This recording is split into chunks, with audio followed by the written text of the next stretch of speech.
Culture Nutrition. Ils ne savaient pas que c'était impossible, alors ils l'ont fait.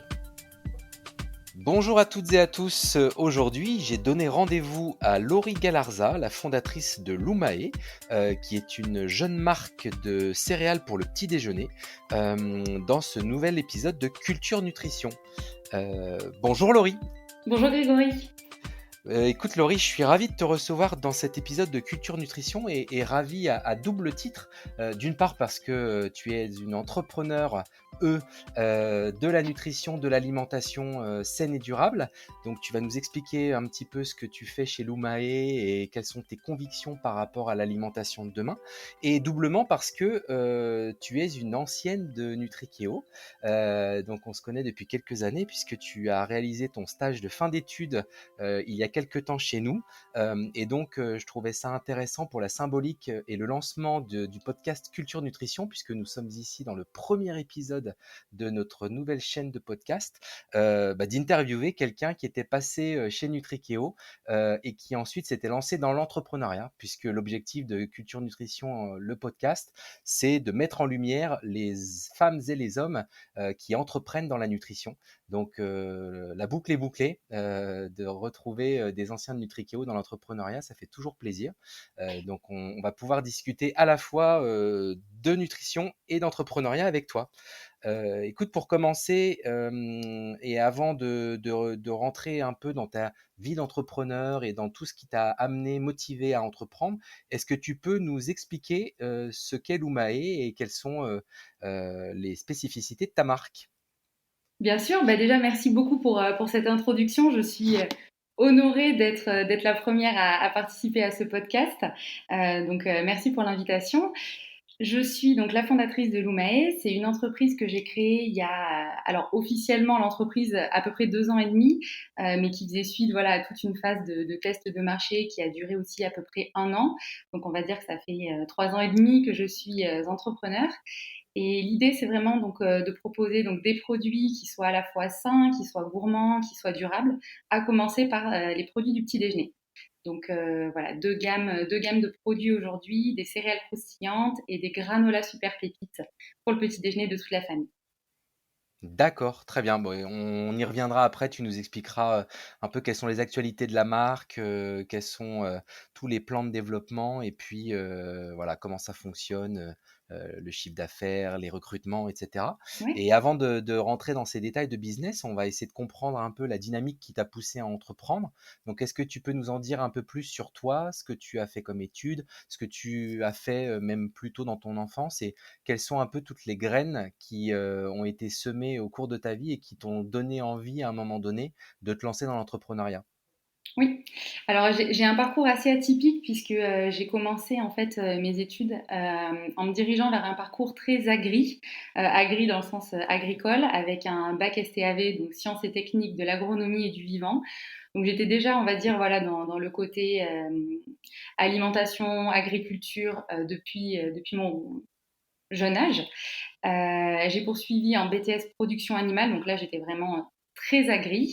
Et ensuite j'ai intégré une école d'ingénieur, donc AgroParisTech, la même que toi il me semble.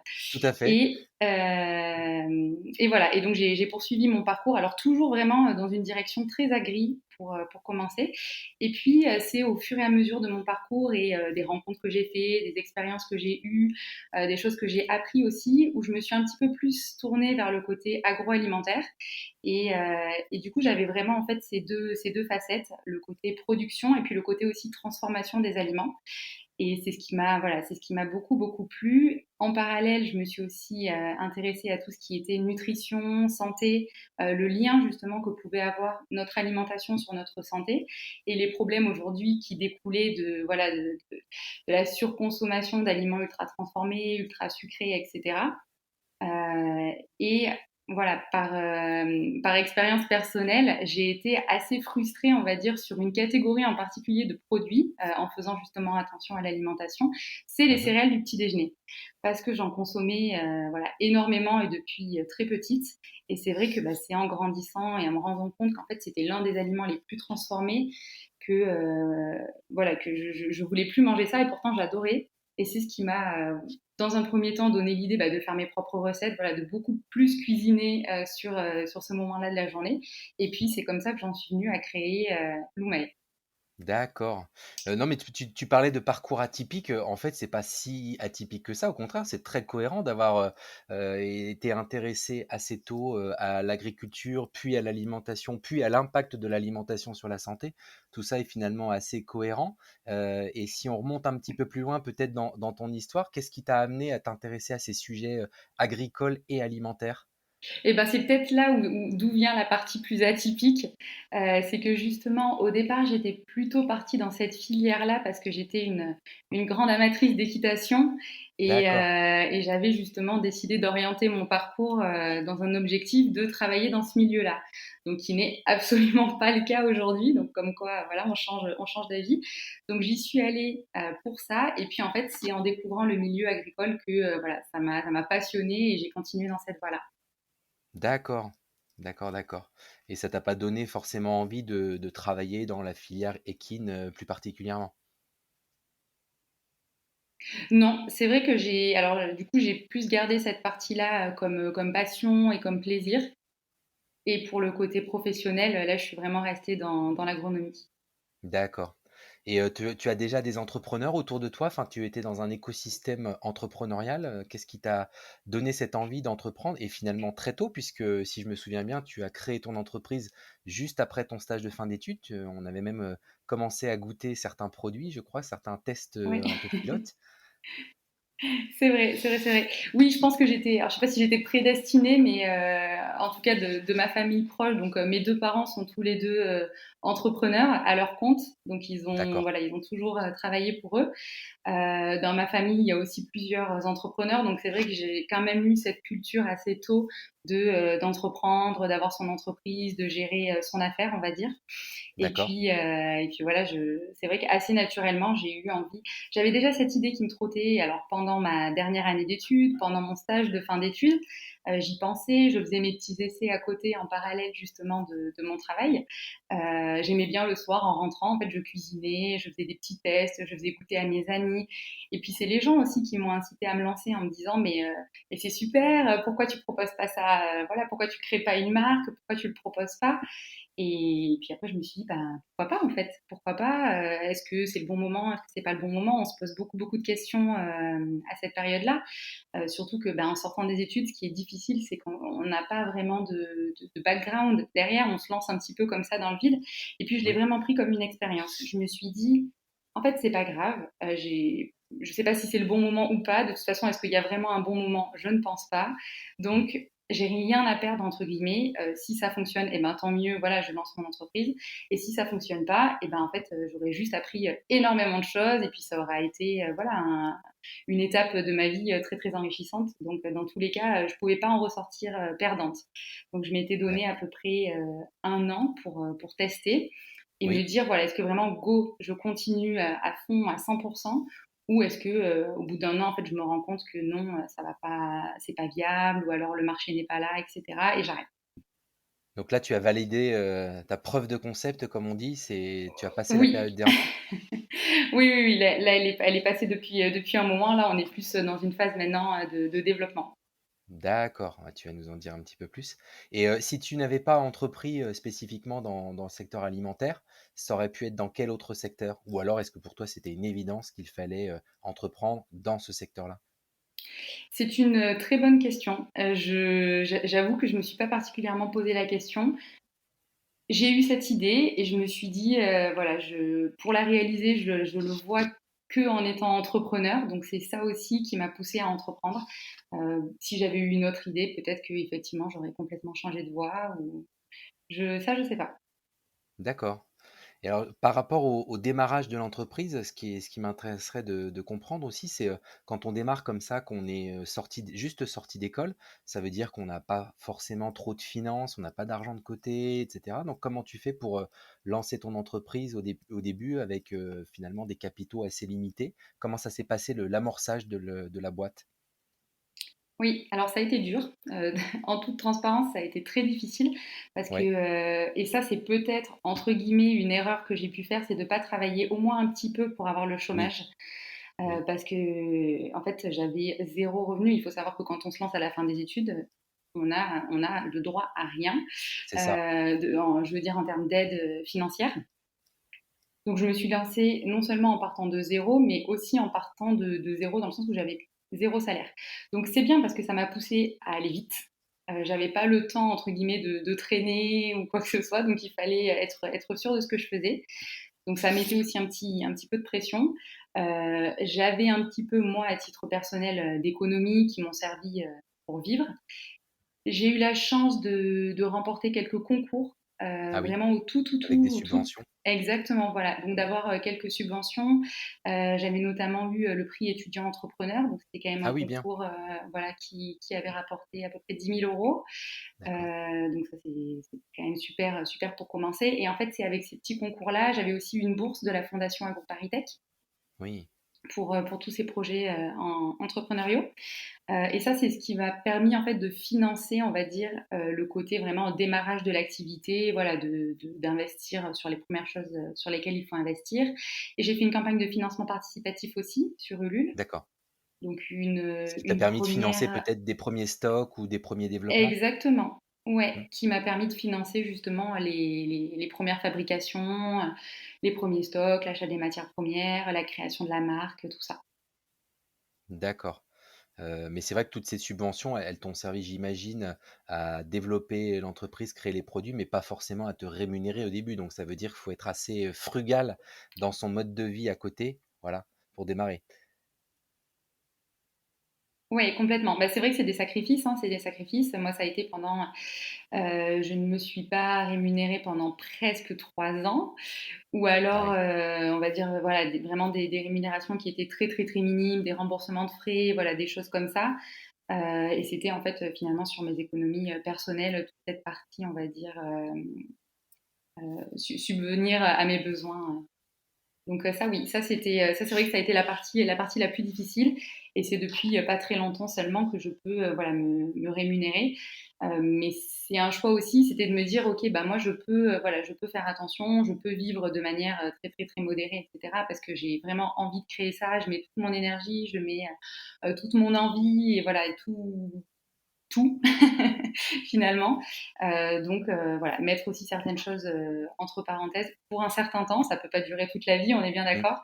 Donc il faut aussi être assez clair, je pense, dès le départ quand on se lance, de savoir voilà combien de temps on peut tenir, combien de temps est-ce qu'on accepte aussi ces conditions-là de ne pas se rémunérer.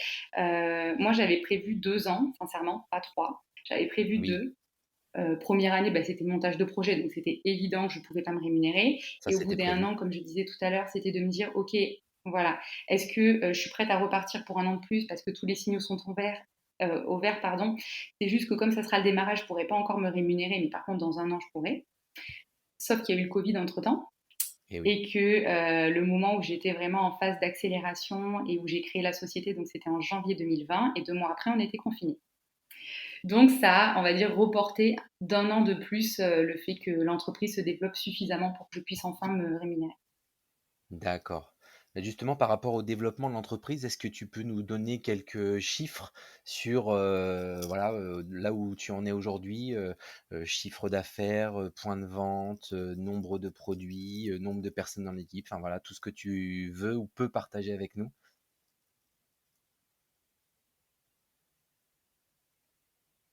Oui, alors, sur l'équipe déjà, donc j'ai été toute seule pendant assez longtemps. J'avais régulièrement des stagiaires qui venaient, me supporter donc, ou sur des stages courts ou sur des stages, longs. Mmh. Ça a été voilà la 1re étape, bah, toujours aussi pareil, hein, dans une logique de petit budget, donc voilà, de vraiment construire les choses pas à pas, étape par étape. Aujourd'hui, on est alors là, à l'heure actuelle, on est 3. On était 4 il y a quelques semaines. J'avais, recruté mon premier salarié pour, la fabrication.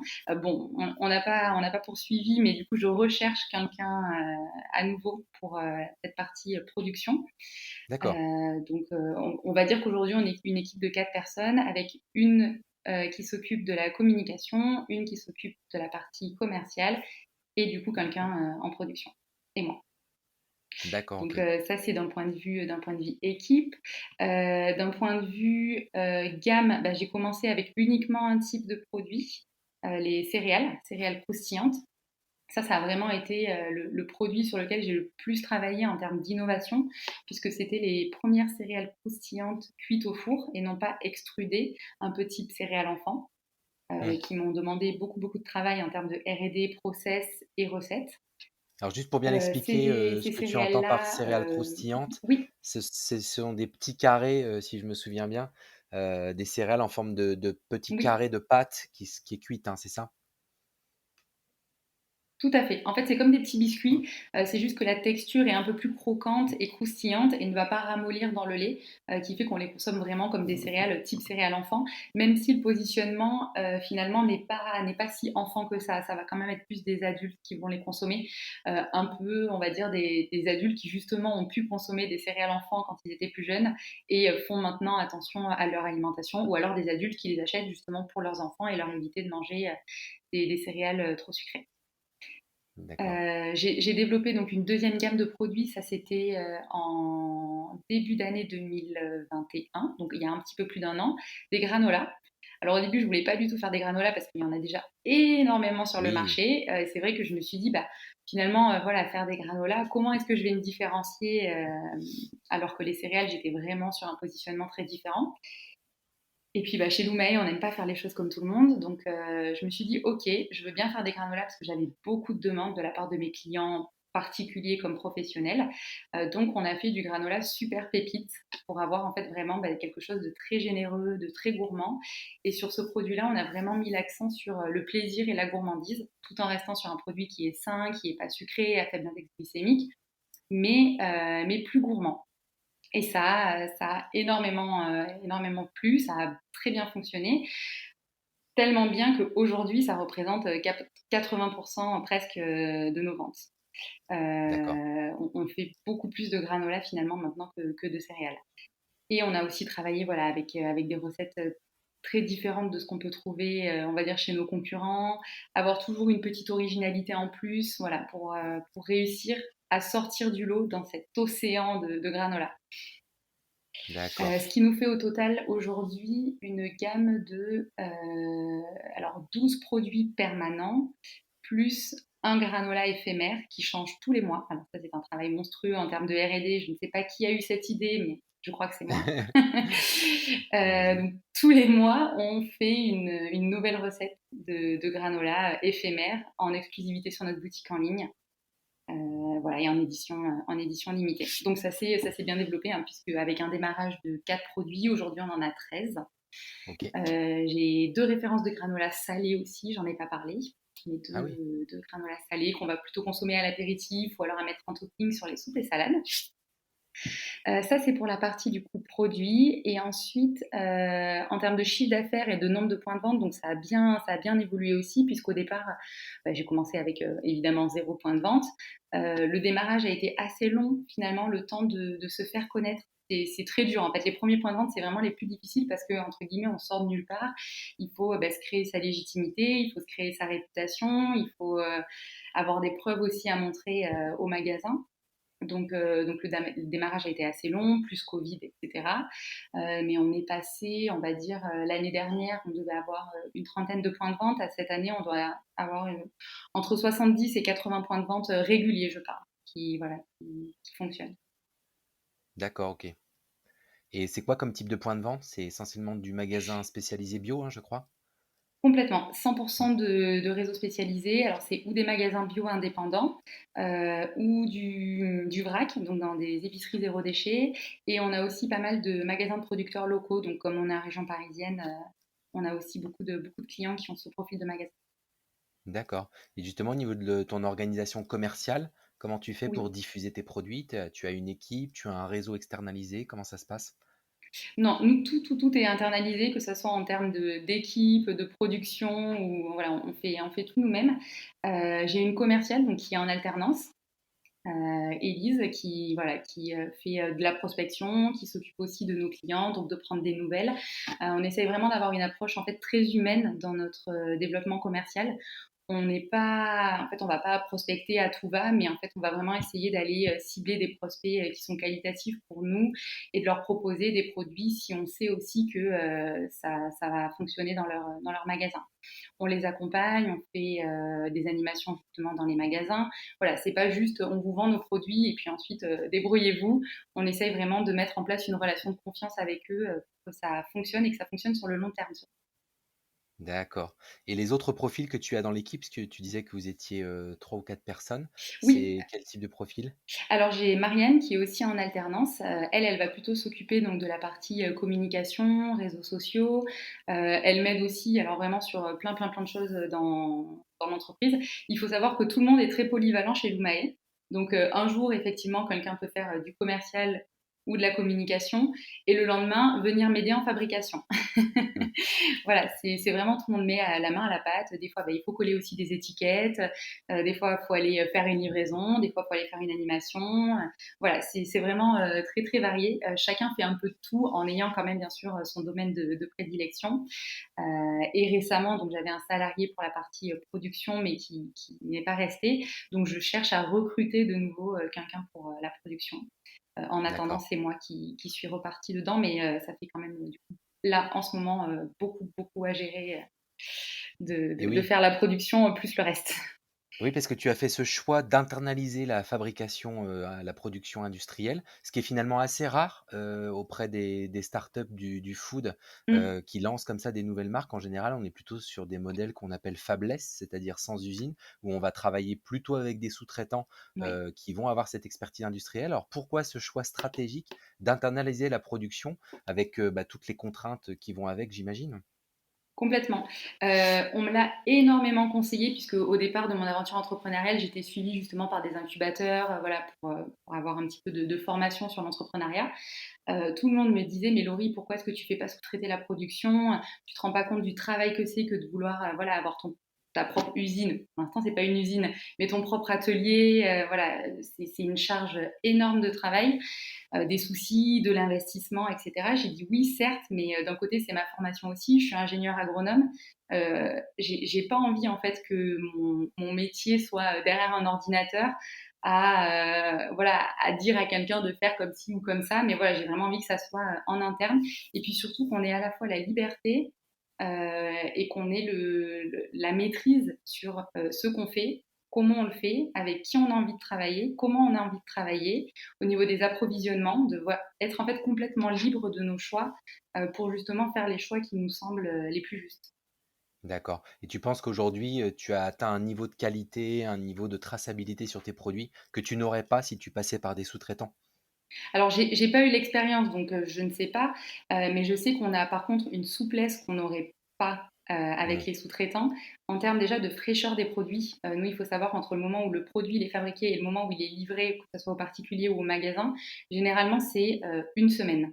Donc en Ah fait, oui. on livre en permanence des produits ultra frais et ça a un impact énorme sur la qualité. Donc ça, je sais qu'on l'aurait pas, avec des sous-traitants. Euh, on a une gestion des stocks qui est beaucoup plus facile aussi dans le sens où en fait, on est en flux continu. Donc, dès qu'on a des commandes, on organise nos productions en fonction des commandes, etc. Donc oui, on a des délais peut-être un petit peu plus longs parce que effectivement, des fois, ça peut arriver qu'on n'ait pas en stock. Donc, quand on reçoit une commande, ça part jamais le jour même, c'est sûr. Enfin, cas exceptionnel, on a quand même toujours un petit peu de stock tampon, mais voilà, souvent il peut manquer quelque chose ou le temps qu'on prépare, ça prend plusieurs jours. Mais en tout cas, on a vraiment cette qualité et ce côté vraiment très la fraîcheur des produits, gestion de nos stocks aussi qui est simplifiée par rapport à ça. D'accord, et par rapport à la maîtrise de la qualité sur la chaîne de production, tout ce qui se passe aujourd'hui auprès de certaines grandes marques alimentaires qui connaissent des crises, hein, sanitaires, que ce soit sur les pizzas, sur les chocolats, et cetera. Du coup, ça te fait pas un peu peur de se dire, si un jour, j'ai une contamination sur un produit, enfin voilà, comment tu appréhendes, et tu gères ce risque? Alors non, justement, ça me fait moins peur, je pense, parce que je sais comment on le gère en interne, alors que finalement, le sous-traitant, on ne sait pas comment il le gère. Donc, Mmh. l'avantage aussi d'avoir sa propre usine, c'est qu'on sait justement quel protocole qualité on met en place, quelle exigence aussi on a envers ces protocoles de qualité, envers les personnes qui travaillent dans l'atelier, parce que finalement le risque, il est surtout humain, hein. Enfin, c'est ça qui peut créer derrière des soucis. Donc nous, on est très très très exigeants par rapport à ça. D'accord. Et je trouve que justement ça rassure. Nous, on a même donc notre atelier de production, c'est juste une micro-usine, on va dire, qui n'est pas ouverte au public. Mais par contre, les gens qui commandent sur la boutique en ligne ont la possibilité de venir récupérer leur commande à l'atelier. Donc, ils arrivent juste dans la partie, on va dire, espace de stockage des matières premières quand ils viennent récupérer leur commande. En fait, ils voient quand même un peu de loin justement le laboratoire. Et tout le monde voilà, nous fait souvent des compliments en nous disant ah bah c'est super, c'est propre, ça se voit. Enfin voilà, ça rassure aussi les gens de voir comment c'est. Et on est transparent d'ailleurs D'accord. sur ça. D'accord.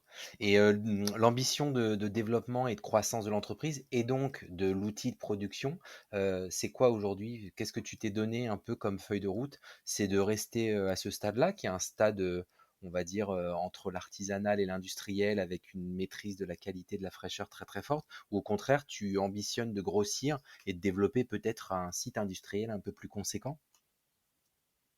Alors, pour l'instant, c'est vrai que c'est quand même ultra artisanal. Tout ce qu'on Mmh. fait, on fait vraiment tout à la main, que ça soit la fabrication, le conditionnement. Donc, on est vraiment sur des choses très, très artisanales.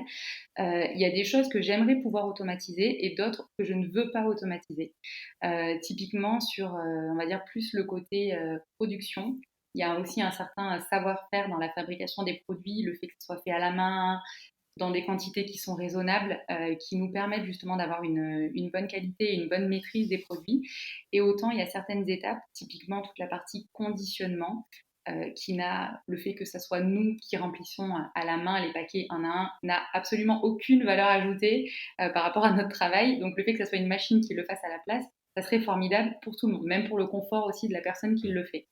Donc oui, il y a certaines choses qu'on aimerait automatiser et du coup, on va dire semi-industrialiser, mais on veut vraiment garder ce côté artisanal, voilà, fabrication à la main et d'avoir un produit qui justement ne ressemble pas à ce qu'on trouve déjà d'industriel. D'accord, et ce côté artisanal, tu veux le conserver le plus longtemps possible, j'imagine? Parce que c'est ce qui fait la valeur et la différence de ton offre? Complètement, complètement. En fait, l'idée, c'est que même si on a de plus en plus de magasins, même si on a un développement, l'idée, c'est que les produits en fait ne changent jamais en termes de qualité. Ce que je trouve hyper dommage, et il y a plein plein plein d'exemples que je ne Mmh. citerai pas, mais il y a énormément en fait de marques qui au départ font des super produits, et puis à partir du moment où elles atteignent un certain stade, où elles se développent de manière très vite, très grande, ont des référencements nationaux, des choses comme ça, en fait on a une perte de qualité des produits, et sauf que le consommateur, il ne faut pas le prendre pour un idiot, il le voit, et Oui, ça se sent. Donc ça, d'accord, non, ça, je veux surtout pas qu'on tombe là-dedans. d'accord. Donc par exemple, à horizon, 3 ans, tu penses que vous serez combien dans l'entreprise? Alors à horizon 3 ans, ce que j'aimerais surtout réussir à bien construire, donc c'est d'avoir une équipe pardon, production qui soit bien en place. Heu, pour moi, il faudrait bien au moins 3-4 personnes en production parce que c'est vraiment pour nous le poste numéro un. C'est là où on a toute notre valeur finalement. Mmh. Bon, et puis ensuite, évidemment quelqu'un qui s'occupe aussi de la partie commerciale, quelqu'un en communication, voilà. Mais pour moi, si déjà dans 3 ans on est 10, c'est déjà bien. J'ai pas, voilà, j'ai pas des ambitions forcément de croissance, j'ai pas l'intention qu'on soit 50 dans 3 ans. D'accord. Et j'aimerais bien parler aussi du sujet, digital, e-commerce, communication sur les réseaux sociaux, puisque, tu as une boutique en ligne, tu as une présence sur les réseaux Oui. sociaux. Est-ce que tu peux nous en dire un peu plus sur, la taille de ta communauté? Est-ce que ça a été un élément important pour se lancer? Est-ce que tu étais une DNVB comme on dit, à ton démarrage, c'est-à-dire, pure player du web qui ne vendait que sur internet? Ou est-ce que tu es tout de suite allé dans les boutiques physiques, contrairement à ce que beaucoup de jeunes marques font? Voilà, est-ce que tu peux nous en dire un peu plus sur ce volet digital de ton business? Oui, effectivement, on a une boutique en ligne depuis le début, mais très sincèrement, je n'arrive pas à me souvenir. Si, ça y est, je me souviens, on a d'abord été en magasin, nous, avant d'être en ligne.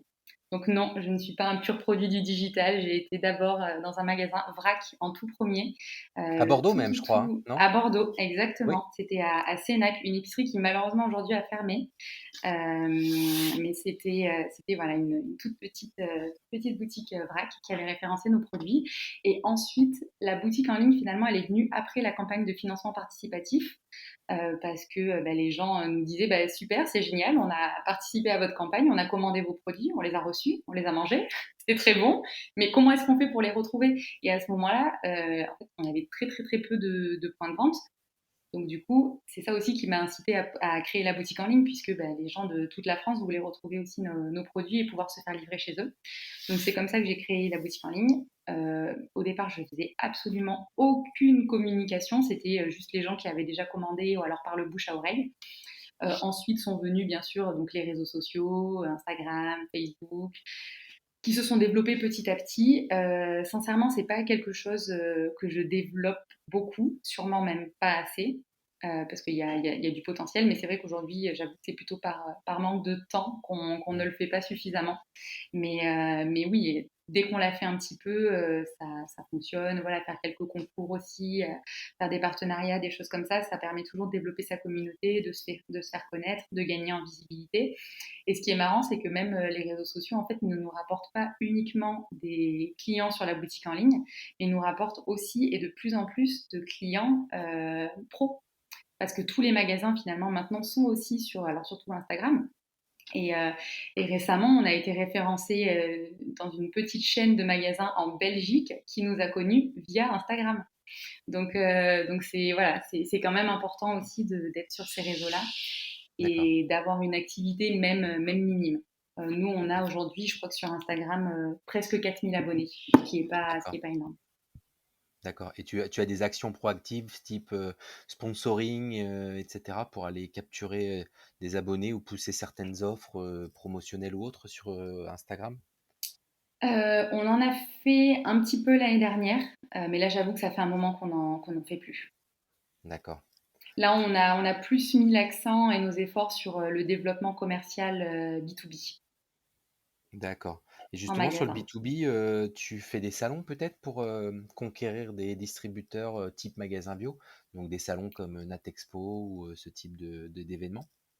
Pas encore. Jusqu'à présent, c'était trop petit et puis on va dire qu'on aurait pu commencer à en faire, oui, l'année dernière, mais c'est vrai qu'avec le contexte sanitaire, j'ai pas voulu m'engager à faire un salon alors que c'était dans une période encore un peu compliquée.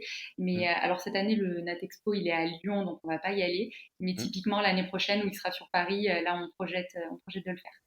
D'accord. Tu évoques le contexte sanitaire. Alors, c'est vrai que toi, tu as vécu en plein toute la crise de la pandémie et tu étais encore une jeune start-up quand c'est arrivé. Est-ce que tu peux nous partager ton expérience de cette période? Savoir un peu comment tu as affronté les événements, parce que forcément, c'est pas évident quand on est entrepreneur, qu'on a une structure qui est encore un peu jeune, de prendre une tempête aussi forte de Oui. pleine face. Ah, ça a été très compliqué. Moi, j'étais en plus dans une phase où j'étais en plein développement en me disant allez c'est bon là c'est parti. J'avais déposé les statuts donc la société était officiellement immatriculée au 15 janvier. J'avais à ce moment-là 2 stagiaires qui étaient en commercial, donc on commençait à aller dans les magasins, faire des petites tournées, déposer des échantillons. Enfin voilà, on était vraiment dans une très très bonne dynamique. J'avais ma première stagiaire sur un stage long donc de 6 mois qui arrivait début mars. Donc on était à ce moment-là 4. J'avais 3 stagiaires avec moi, mais voilà, on était dans une très bonne ambiance. Et puis 2 semaines après, on annonce le confinement. Donc là, Eh oui. ok. Alors moi tout de suite, je me suis dit mais qu'est-ce qu'on fait? Alors j'avais du coup mes deux premières stagiaires qui elles finissaient pile poil leur stage. Je me rappelle du vendredi, on a fait une photo, voilà, toutes les 4 ensemble, et en fait le samedi on était confinés. Donc, où on n'avait plus le droit de voir personne, etc. Et la question se posait pour Marine, où elle était censée être avec moi pour 6 mois sur des missions de développement commercial et de R&D.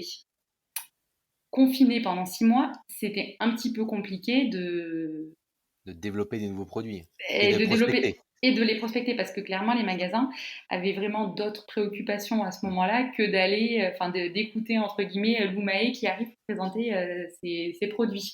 Mmh. Voilà, c'était plutôt gérer le personnel, gérer les absences, gérer l'afflux en magasin qui à ce moment-là était énorme pour les magasins de proximité. Donc là, j'ai pris la décision parce que c'est pareil, c'était financièrement, c'était très juste aussi de pouvoir prendre une stagiaire, donc du coup rémunérée sur le long terme. Sans développement commercial qui allait en face, pour moi, ça allait me faire une grosse dépense, sachant que je savais que j'aurais pas de chiffres qui rentreraient en parallèle. Donc, ce qu'on a fait, c'est que je voulais pas non plus annuler son stage parce que c'était son stage de fin d'études. Donc, c'était vraiment une situation assez compliquée. Donc, on s'est mis d'accord pour faire un report de son stage. Pendant la période de confinement, finalement, on a fait une interruption et puis elle a repris son stage dès que le confinement a été levé. Mais ça a quand même été voilà, compliqué parce que c'était toujours difficile pour aller voir les magasins pour prospecter, même si elle a quand même pu en faire un petit peu. Ça a vraiment, on va dire, tout mis en pause pendant un certain temps. Oui, d'accord. Je me souviens, bon, au niveau des magasins, c'était le calme plat absolu. Au niveau de la boutique en ligne, c'était pareil, c'était très très calme parce que les gens n'osaient même pas commander sur Internet à ce moment-là. Il y avait énormément de problèmes de livraison, de retard, de colis qui n'arrivaient pas parce que voilà, les services postaux étaient complètement désorganisés, surtout pendant le premier confinement, hein, je parle. Après, Mmh. on a appris à vivre avec, on va dire. Mais le premier, c'était presque la fin du monde hein, quand on s'en souvient. Et Donc, tu n'as même pas profité du boom de trafic qu'il y a pu avoir à ce moment-là dans les magasins de proximité et notamment les magasins bio? et ben malheureusement, non, parce que comme c'était le tout début de mon activité, j'avais peut-être 10-15 points de vente à ce moment-là. D'accord, OK. Donc Donc c'était non, trop tôt par effect rapport à ton stade de exactement. développement? OK. C'était beaucoup trop tôt. Je je vais pas dire ça, mais si ça arrive demain, ça serait plus profitable, Voilà, voilà, voilà, qu'il y a 2 ans. C'était c'est trop qu'il y a un peu tôt, j'étais pas ouais, prête. ouais. Bon, en tout cas, ça à part décaler un petit peu dans le temps et probablement mettre en stand-by des projets de développement produits et commerciaux, Oui. ça n'a pas, mis en danger, plus que ça l'entreprise et aujourd'hui vous avez traversé, cette épreuve-là? Non, en fait, ça l'a pas mis en danger parce que je pense que j'ai eu la chance d'à ce moment-là avoir quasiment zéro coût fixe. Mmh. Il faut savoir que quand j'ai commencé l'activité, j'avais pas d'atelier en fait de production. Donc j'avais trouvé un système où j'allais chez un boulanger qui me louait son fournil et c'est ce qui m'a permis en fait de réaliser les toutes premières productions sans avoir d'investissement à faire. J'avais accès voilà à un laboratoire, j'avais un espace de stockage pour mes matières premières, pour mes produits finis et j'allais vraiment à la carte, à la demande, ce qui me permettait de prendre quasiment zéro risque Mmh. de lancer mon activité. Bien sûr, au bout d'un moment, le système a atteint ses limites parce que d'un point de vue organisation, c'était extrêmement compliqué. Mmh. Je n'allais pas là-bas pour faire la préparation des commandes. Donc, une fois que les produits étaient finis, je les ramenais dans mon appartement. Généralement, à Paris, on n'a pas des grands appartements. Et c'était les préparations de colis à la maison. Donc, quand j'ai fait la deuxième campagne Ulule et que j'avais 320 colis à préparer, dans un appartement, ça fait beaucoup. Oui. Donc c'est là où je me suis dit bon maintenant voilà il faut passer au stade au stade supérieur et puis j'ai cherché un local et j'ai trouvé et j'ai installé le labo en le temps de faire les travaux en juin 2021 donc ça fait même pas un an. D'accord. Mais justement pour parler un peu de ton quotidien en tant que chef d'entreprise, là on voit bien que tu es un peu au four et au moulin, c'est le cas de le dire dans ton métier. Est-ce que tu peux nous en dire un peu plus et puis nous expliquer, qu'est-ce que c'est qu'une journée ou une semaine type, dans ton activité, dans ton métier d'entrepreneur? Oui. Alors, comme je pense tout entrepreneur, c'est extrêmement varié. Il y a des périodes où je suis beaucoup au four, justement, surtout là que mon salarié n'est plus là, donc là, je récupère toute la partie production. Donc, en fait, j'ai presque deux métiers, on va dire. J'ai en ce moment celui d'artisan voilà, qui fait la fabrication et celui de chef d'entreprise qui doit gérer, on va dire justement, alors la partie RH, donc encadrement de mes alternantes, recrutement, gestion de toute cette partie administrative, comptabilité, fiche de paye, etc. Voilà, vraiment la partie très, très administrative. Il y a la partie aussi commerce. Donc, même si j'ai ma commerciale, moi aussi, je m'occupe d'une certaine partie de mes clients. Je fais aussi des livraisons, des animations. J'ai la partie R&D. typiquement le granola du mois. Donc chaque mois, voilà, c'est penser aux recettes, faire les tests. Même si, comme je le disais tout à l'heure, mes alternantes sont polyvalentes aussi et du coup peuvent m'aider sur vraiment plein de sujets. Entre guillemets, je suis, on va dire, le chef d'orchestre qui va essayer de tout organiser, de faire en sorte que tout fonctionne. Donc c'est vraiment très varié. Voilà, je suis un petit peu au laboratoire. Là, j'ai un petit peu de conditionnement qui m'attend encore et je suis en train d'enregistrer un podcast. Donc c'est vraiment, les jours ne se ressemblent pas. D'accord. J'imagine que tu participes beaucoup aussi à la partie innovation, conception de nouveaux produits. Est-ce que tu veux nous expliquer quels sont les produits qui vont sortir prochainement? Est-ce que tu vas rester sur cette catégorie des céréales du petit déjeuner? Alors j'ai compris que tu avais déjà décliné des granolas sur le segment de l'apéritif, mais est-ce qu'il y a d'autres projets à venir sur d'autres catégories qui n'ont peut-être rien à voir hein, sur les produits laitiers, les boissons, je n'en sais rien. Alors, je reste dans l'univers quand même, on va dire de la biscuiterie pour les prochains développements qui sont prévus. Là, j'aimerais notamment développer, alors pour la rentrée, on va dire plus une gamme snack. Donc toujours, voilà, toujours sur l'univers céréalier, mais en version snack. Voilà. On n'a pas Type encore barre de céréales, enfin collation quoi, quelque chose de... exactement, oui. D'accord. Voilà, Ok. type barre de céréales, mais encore une fois, et c'est vraiment l'ADN aussi de Bluemail, c'est de ne pas faire des choses qui existent déjà, de ne pas faire comme tout le monde. Donc Hmm. c'est toujours faire un nouveau produit, mais qui sera différent, qui sera innovant, qui ne ressemblera pas à ce qu'on trouve déjà sur le marché, puisque sinon ça n'a pas vraiment D'accord. d'intérêt, Ouais. en tout cas pour C'est nous. qui c'est quoi ton univers concurrentiel justement par rapport à qui tu te compares à la fois en petite marque et en grande marque? Parce qu'on se dit, oh là là, lancer une jeune marque sur le marché des céréales du petit déjeuner, on tombe face à des mastodontes qui sont des multinationales comme Kellogg's et d'autres. Comment on fait pour exister sur des marchés comme ça, trustés par des mastodontes? Eh ben, en fait, je me compare pas vraiment à Kellogg's ou Nestlé ou des entreprises comme ça parce que finalement, déjà, j'évolue pas sur le même marché qu'eux. Eux, ils sont sur de la grande distribution. Moi, je fais que du réseau spécialisé. Donc, je vais plutôt me comparer justement à des marques en réseau spécialisé. Donc, il Grillon y a quand d'or même par des exemple? gros, voilà, exactement. Il y a Ouais. Grillon d'Or, il y a Fabrichon. Ça Oui. va être les deux leaders justement sur l'univers céréales du petit déjeuner. Et ensuite, on va avoir des marques qui me ressemblent un petit peu plus, enfin en tout cas qui sont des marques artisanales, etc. Voilà, comme par exemple New Morning, les fruits Oui. détendus, qui sont des entreprises quand même plus évoluées que la mienne, Mm.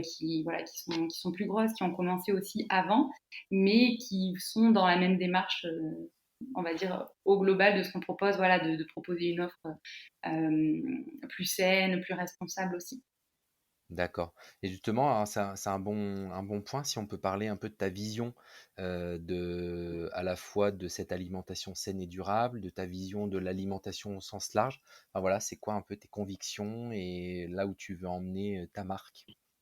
Oui, alors mes convictions, c'est marrant parce elles sont toujours les mêmes sur le côté, voilà, manger sain, manger des choses qui sont bonnes pour notre santé, parce que je pense que si déjà on commence par bien se nourrir, il y a énormément de pathologies qui seraient évitées.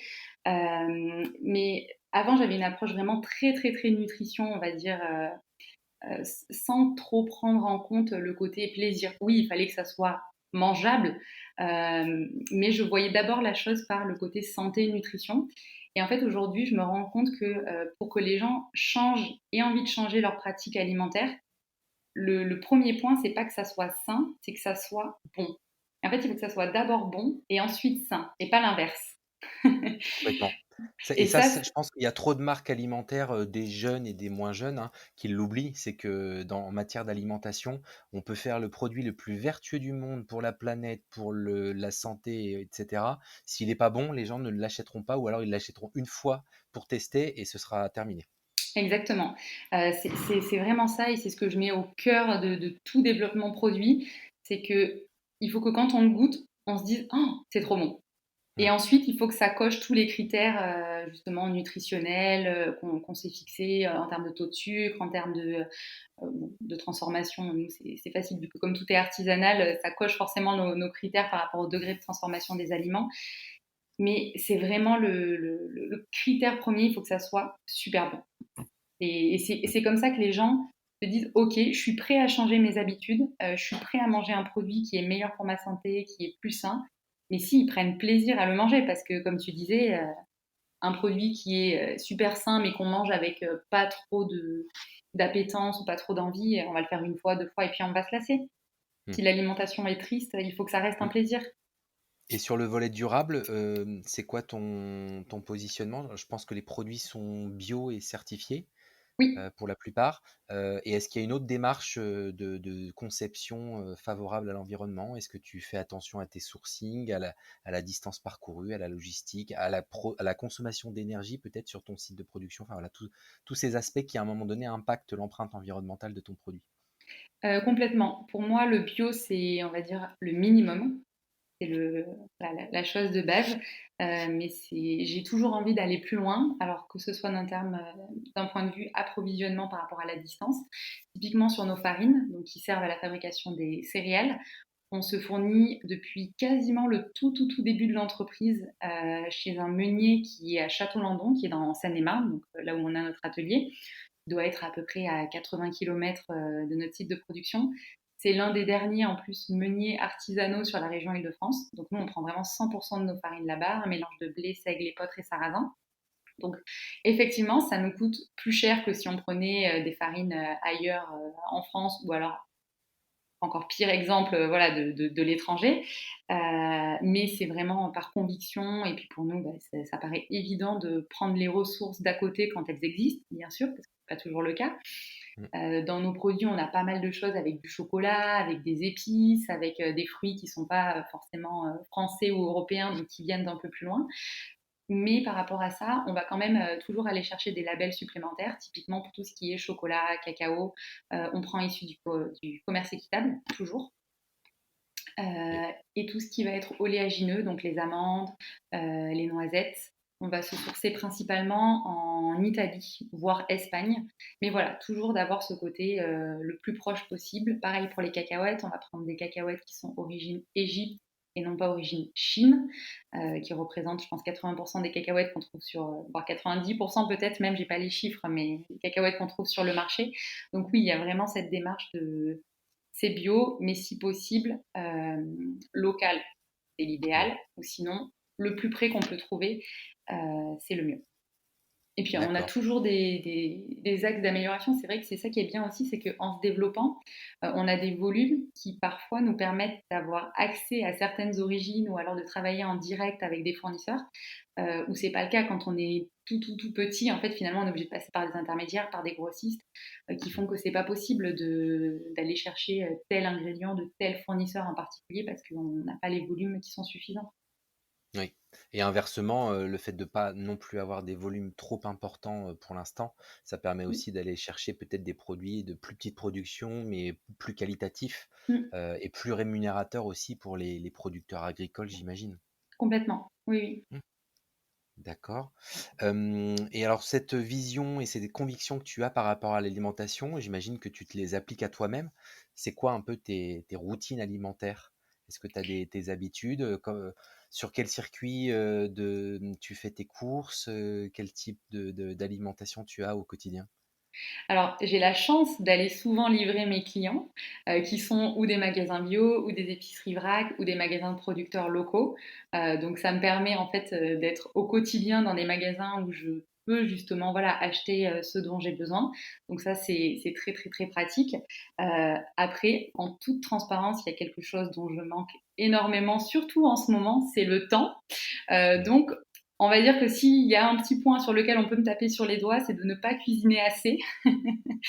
De ne pas toujours voilà, prendre le temps justement de me faire des repas très complets, ou voilà, de cuisiner suffisamment pour vraiment avoir une alimentation irréprochable.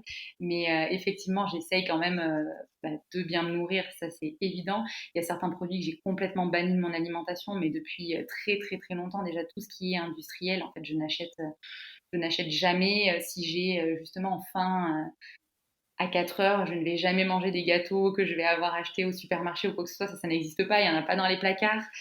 C'est vraiment, voilà, ça peut m'arriver de grignoter ou quoi que ce soit, mais je vais prendre voilà, un morceau de pain, je vais plutôt acheter du pain complet. les granolas, on me pose souvent la question, alors est-ce que tu manges tes granolas au petit déjeuner tous les matins?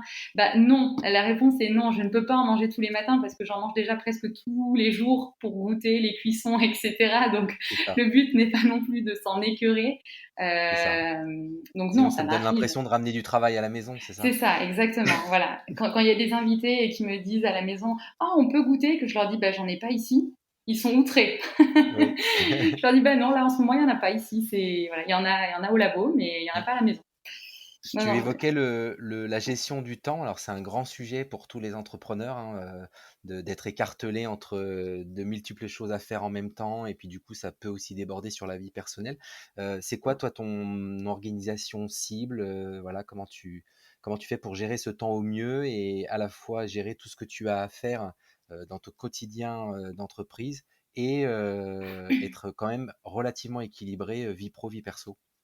Alors c'est mon gros challenge du moment, c'est de trouver mon équilibre entre vie pro et vie perso, puisqu'en ce moment, le côté vie pro, prend beaucoup, beaucoup trop de temps. Mais c'est bien parce que j'en suis consciente, c'est déjà une bonne chose. Oui. Je suis vraiment là justement à cette étape où je me dis: «OK, je sais pas combien d'heures je fais ou j'ai pu faire, par semaine». Voilà, parfois ça peut m'arriver si le week-end on est sur des événements, des choses comme ça, en fait, d'enchaîner 2 semaines, 3 semaines sans même avoir un seul jour de repos. Mais ça, je veux plus le faire. Je l'ai fait, ça m'arrive exceptionnellement de le faire, mais je sais que c'est pas quelque chose que je veux faire, que c'est pas tenable dans le temps, que mon but n'est pas de m'écœurer de mon métier. Donc là, j'essaye vraiment de trouver justement l'équilibre entre les deux. Alors comment je fais pour l'instant, je le fais pas très bien, mais j'essaye de me dire voilà, ok, avant ça pouvait être quasiment 3 ou 4 fois que je pouvais rentrer chez moi à 21h. Là, je me dis non, non. Ça peut arriver une fois dans la semaine si vraiment tu es débordé, tu te dis ok, tant pis, ce soir-là, entre guillemets, je mets ma soirée de côté et j'essaye de rattraper un peu mon retard sur des sujets que j'ai à faire. Mais surtout à ne plus me culpabiliser si un jour, à 17h, j'ai fini et que je veux rentrer. Avant, je me disais: «Non, c'est pas possible, je peux pas rentrer à 17h, chez moi». Bah, maintenant, si, je peux. D'accord. Voilà, quand j'y arrive à le faire, je ne culpabilise plus et je me dis plus: «Bah non, Laurie, tu aurais pu faire un truc, tu sais, tu as encore ça à faire et ça à faire». Des fois, je me dis: «Non, non, là, juste, j'ai besoin de rentrer, j'ai besoin de couper, j'ai besoin d'avoir une vie, donc je le fais». Pareil pour les week-ends, pareil pour, partir en vacances. Jusqu'à présent, je prenais une semaine Par an? par an Ah oui, de vacances. Là, cette année, j'en prends 2. d'accord. Non, j'en prends 2 au mois d'août et une à Noël, donc ça fait 3. C'est déjà mieux. Et puis voilà, et puis m'autoriser à partir en week-end si je veux partir en week-end. Mmh, d'accord. Mais Et, c'est difficile. et pendant la journée, t'as des tips de productivité à nous partager ou des façons de t'organiser pour faire beaucoup de choses en un minimum de temps? Ouais, alors ça, il faut parce qu'il y a tellement de choses à faire que si on n'est pas organisé, par contre, on peut vraiment passer 5 heures à faire quelque chose qui en aurait pris 2. En fait, j'essaye beaucoup de regrouper les tâches. Mmh. Par thème, par cluster? Ouais, c'est Mmh, ça. En fait, j'essaye le plus possible de ne pas m'éparpiller dans mon travail. Et quand je fais un truc, je suis concentrée à 100% dessus. C'est d'accord. voilà, Focus. ouais, je suis focus sur ce que je suis en train de faire et je vais pas me dire ah tiens, je vais aller, je sais pas, bon, je prends un exemple extrême, mais on a une recette qui est en rupture, par exemple. C'est une journée où j'avais pas prévu de fabriquer. Je vais pas me dire ah bah c'est pas grave, on va aller faire une petite production vite fait pour pas être en rupture alors que la production est prévue dans 2 jours. En fait, maintenant, tant pis. Les gens qui ont commandé cette référence-là, et ben, ils attendront 1 ou 2 jours de plus. Mais parce que sinon, en fait, ça va me faire trop m'éparpiller. J'avais prévu de faire ça tel jour et d'être concentrée sur telle tâche. Si au final, je mets de la production au milieu, ça va me faire perdre énormément de temps. Enfin, voilà, j'essaye vraiment d'avoir une organisation un peu plus stricte vis-à-vis de la fabrication et vis-à-vis aussi des tâches quotidiennes. Donc si par exemple je dois rédiger une newsletter, je suis à fond 100% sur la newsletter jusqu'à ce qu'elle soit terminée. C'est bon, après tac, je passe à autre chose.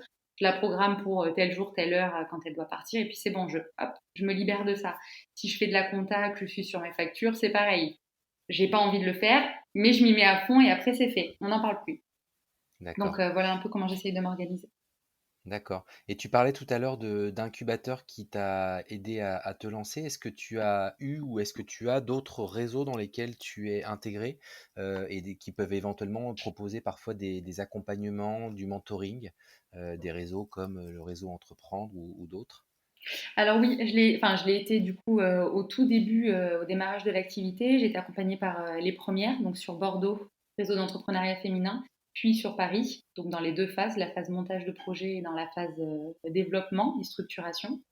Mhm. Là, je ne le suis plus et c'est marrant parce que justement, il y a quelques jours, je me posais la question où j'ai envie de reprendre une petite partie d'accompagnement et là, notamment sur les problématiques de management, de leadership, justement de voilà toute la partie un peu plus ressources humaines.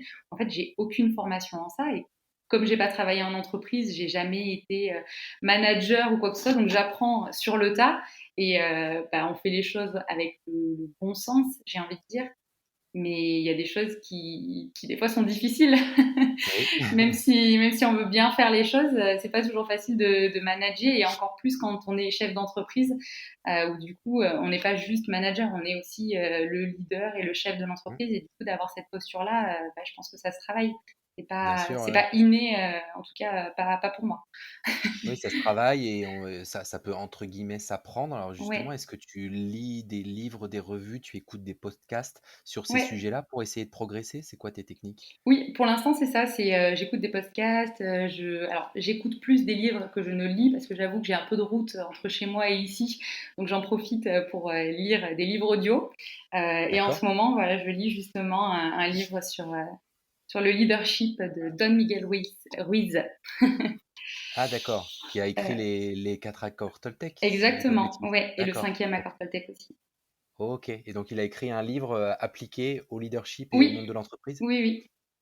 D'accord, bon, bah, c'est une Voilà, donc recommandation j'écoute intéressante. ça, j'écoute, aussi d'autres podcasts, et sur le Comme lesquels, par leadership, exemple? alors là, il faudrait que je reprenne pour avoir les noms parce que c'était il y a un petit peu longtemps les D'accord, podcasts là. Je suis plus passée sur les livres audio maintenant. d'accord, OK. Mais voilà, Bon, même bah, des très bien, suggestions que je trouvais, sur la plateforme de podcast justement. d'accord. Et alors, toujours dans le partage d'expérience, si tu avais des conseils à donner à quelqu'un qui voudrait créer une start-up dans ce secteur food tech, et comme ça essayer de disrupter des marchés qui sont aujourd'hui dominés par des multinationales, tu lui donnerais quoi comme conseil? C'est quoi les facteurs clés de succès et les écueils à éviter? Alors, on me l'avait déjà dit quand je me suis lancée, mais je vais le redire parce que je trouve que c'est la qualité première à avoir, c'est la résilience. Mhm. De ne pas penser que ça va être facile, parce que ça ne l'est pas. Oui. Ça, c'est vraiment la première chose. En fait, au début, c'est facile. Au début, c'est tout beau parce qu'au début, on est dans l'excitation du projet, on est dans le montage vraiment de l'idée jusqu'à sa création. Mais en fait, on n'est pas dans la réalité, faut le savoir. Parce que Mm. quand on est concrètement sur le terrain et qu'on fait les choses, ça se passe jamais comme on avait prévu. Le développement n'est pas forcément toujours comme on avait prévu. Il peut être plus rapide ou plus lent. Et il faut justement savoir s'adapter. Ça, je pense que c'est la deuxième qualité que je pourrais recommander, de faire preuve d'une grande capacité d'adaptation et de flexibilité. Et puis ensuite, de faire les choses comme on l'entend aussi. De pas se, comment dire, de pas se De suivre un laisser cap, emporter, suivre ses voilà. convictions. Ouais, exactement, de vraiment rester aligné avec ce pourquoi on a voulu faire ça, Oui, et pas, justement, quand l'entreprise grandit, de ne pas se laisser emporter par, je sais pas, le succès ou le profit ou des choses comme ça, qui peuvent justement faire dévier de ce pourquoi on l'a fait aujourd'hui. Parce qu'après le risque c'est de se réveiller à un moment donné et puis de se dire, «Bah, en fait, qu'est-ce que je fais? oui, Pourquoi je le fais?» oui. Donc ça je trouve que c'est très, très important aussi. D'accord. Et c'est quoi à la fois ton plus gros succès et ton plus gros échec de ta vie d'entrepreneur? Bonne question. Mon plus gros succès et ce qui me fait le plus plaisir, c'est les retours de mes clients. quand les gens, alors il y a des gens vraiment adorables qui nous font des fois des retours, que ce soit sur les réseaux sociaux ou en direct, voilà, qui nous disent bah, merci en fait d'avoir créé ces produits-là. Des fois, j'ai des personnes diabétiques qui ne pouvaient plus manger de céréales qui viennent me voir et qui m'expliquent que bah, voilà, grâce à Loumai, ils peuvent en remanger et de se dire que en fait, ce qu'on fait, c'est oui, c'est de l'alimentation et puis on n'a pas la prétention de changer le monde, mais en fait, on apporte quand Mais même quand quelque même. chose. Mm. On apporte bah, en fait du bonheur aux gens par l'alimentation et ça, c'est, on va dire, ouais, le plus gros succès, c'est celui-ci. Et puis le plus gros échec, j'aurais plus de mal à trouver un échec parce que j'ai plutôt j'ai plutôt tendance à voir les choses d'un côté positif. Donc pour moi, échec, c'est pas quelque chose une notion que j'aime trop développer.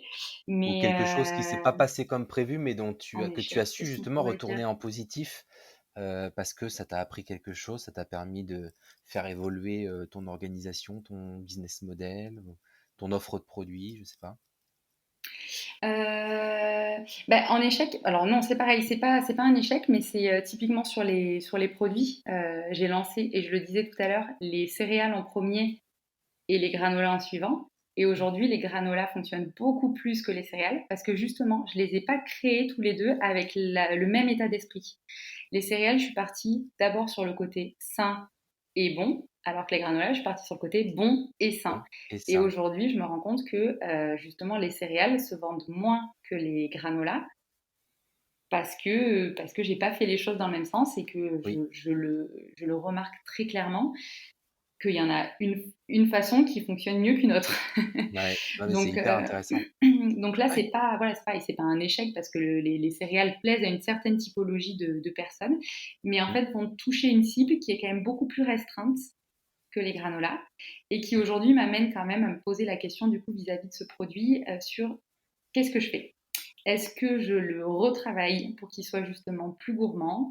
Est-ce que je le laisse comme ça parce qu'il plaît aussi, qu'il a sa cible et que voilà. Donc c'est pas un échec, mais c'est effectivement un petit truc qui s'est pas passé comme prévu parce que moi je pensais mmh. que ça allait être mon produit phare, mon produit qui allait complètement justement disrupter le marché et qui allait être voilà très différent de tout ce qu'on trouve et qui avait un potentiel énorme. Et en Mmh. fait, c'est pas celui-là. Ouais, c'est un test and learn qui fait partie du parcours de l'entrepreneur. Là, en plus, sur l'alimentation, tu as très très vite le feedback, le retour de tes consommateurs. Donc, Oui. tu sais très vite si le produit plaît ou pas. Donc, c'est bien. C'est un très bel enseignement. Et pour terminer, j'avais deux questions à te poser de façon plus générale. Comment tu te maintiens en veille sur le secteur de l'alimentation, de la nutrition? C'est quoi tes sources d'inspiration et ou d'information? Alors, ces derniers temps, j'avoue que je fais très peu de veille. J'en faisais plus justement quand j'étais à la phase montage de projet où là, je regardais énormément ce que faisaient mes concurrents. En plus, je sortais de chez Nutrikeo, donc j'étais vraiment dans cette dynamique de veille. J'avais les outils nécessaires pour le faire. J'avais la technique, j'avais la méthodologie, donc je le faisais beaucoup justement pour voir ce qui se faisait. Je ne le fais plus beaucoup, j'avoue. Je le fais quand j'ai des développements de produits. Où là, effectivement, je vais un peu plus reprendre la partie veille, où je vais regarder ce que font mes concurrents, ce que font aussi. J'aime bien m'inspirer de ce qui se passe dans d'autres pays, Oui. pas regarder que l'offre française, parce que, en fait, souvent on est en retard, faut savoir. Mmh.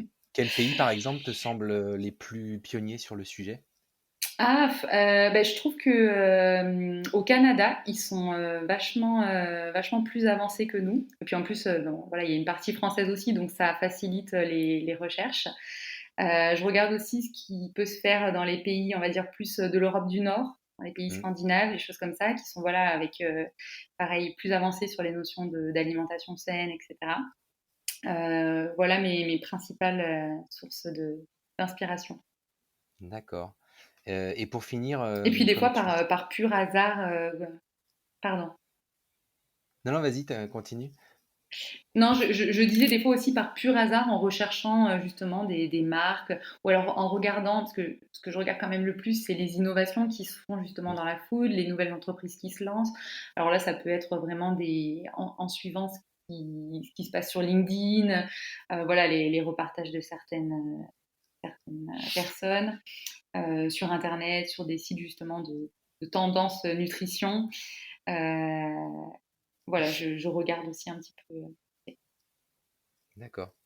Et donc pour finir, comme tu le sais, puisque tu es passé chez Nutrikeo, on a une citation qui nous tient beaucoup à cœur chez Nutrikeo elle figure même sur les murs de l'agence, c'est, «Ils ne savaient pas que c'était impossible, alors ils l'ont fait». Et toi de ton côté, tu pensais que c'était impossible et pourtant tu l'as fait. Qu'est-ce que c'est, cet impossible que tu as quand même réalisé? Mmh mh. Bon, je ne sais pas si je pensais que c'était impossible, mais ça me paraissait très loin et en fait, aujourd'hui, je me rends compte que c'est déjà là, c'est le fait d'avoir mon propre site de production. Mmh, Quand j'ai commencé, oui, j'en «rêvais» entre guillemets, mais je me rendais pas compte de si ça allait arriver, quand ça allait arriver. En fait, c'est arrivé tellement vite. Maintenant que je suis là, j'ai l'impression d'être là depuis toujours, alors que non, ça fait même pas 1 an que je l'ai et il y a encore tellement de choses à développer, tellement de choses à faire. d'accord, merci. Et enfin pour conclure, où est-ce qu'on peut suivre l'actualité de Lumae et te retrouver, te suivre toi? Sur quels réseaux sociaux par exemple? Alors là où on est les plus actifs, ça reste quand même sur Instagram, où on aime bien partager nos actualités, notre quotidien. Donc par exemple pour voir un peu, les coulisses, l'envers du décor, la fabrication. On aime bien montrer un petit peu, ce qu'on fait et sur la newsletter, là c'est vraiment le support sur lequel je suis la plus rigoureuse. C'est vraiment une newsletter par mois avec, les actualités, les nouveautés, des fois des petites promotions, des petites exclus justement pour les personnes qui sont abonnées. Le lancement des granolas du mois, voilà. C'est les deux réseaux sur lesquels je suis les plus active. D'accord. Et toi, en tant qu'entrepreneur, tu es active sur LinkedIn par exemple ou sur d'autres réseaux Alors sociaux? LinkedIn, j'y vais assez souvent, plus justement pour faire de la veille, pour regarder un petit Mmh, peu ce qui se passe, mais je poste très peu. Je devrais, hein, je devrais plus poster, mais c'est vrai que pour l'instant je le fais pas suffisamment. J'ai pas encore le réflexe. d'accord. Tu travailles pas le personal branding sur les réseaux sociaux? Non, Non. En tout pas cas, moins encore. que d'autres fondateurs de start-up qui sont peut-être plus actifs sur ce type de réseau. Oui, oui, oui. J'avoue que je mets plus mon énergie dans la création des produits que sur mon image LinkedIn. C'est une autre stratégie et C'est tu une as autre stratégie, probablement exactement. tout aussi raison. Écoute Laurie, on arrive au bout de cet échange. Je te remercie vraiment beaucoup pour ton temps. Je sais en plus que tu es sur ton site de production et que tu as du conditionnement qui t'attend, donc le temps est précieux. Merci pour tout ce que tu as partagé à la fois sur ton expérience entrepreneuriale et sur ta vision de l'alimentation de demain. Donc c'est super enrichissant pour nous tous qui écoutons le podcast. Euh, et du coup, bah, je remercie tous les auditeurs qui nous ont écoutés jusqu'ici. Quelques détails avant de vous quitter tout de même. Pour retrouver toutes les infos sur le podcast et sur cet épisode, ça se passe sur le média Culture Nutrition, ainsi que sur toutes les plateformes de streaming audio. Et si cet épisode vous a plu, n'hésitez pas à mettre une petite étoile, notamment sur Apple Podcast. C'est important pour faire connaître le podcast Culture Nutrition qui démarre. Donc je vous dis à très bientôt pour de nouvelles discussions avec des femmes, des hommes qui font et qui entreprennent dans la nutrition. À très bientôt. Au revoir. Au revoir.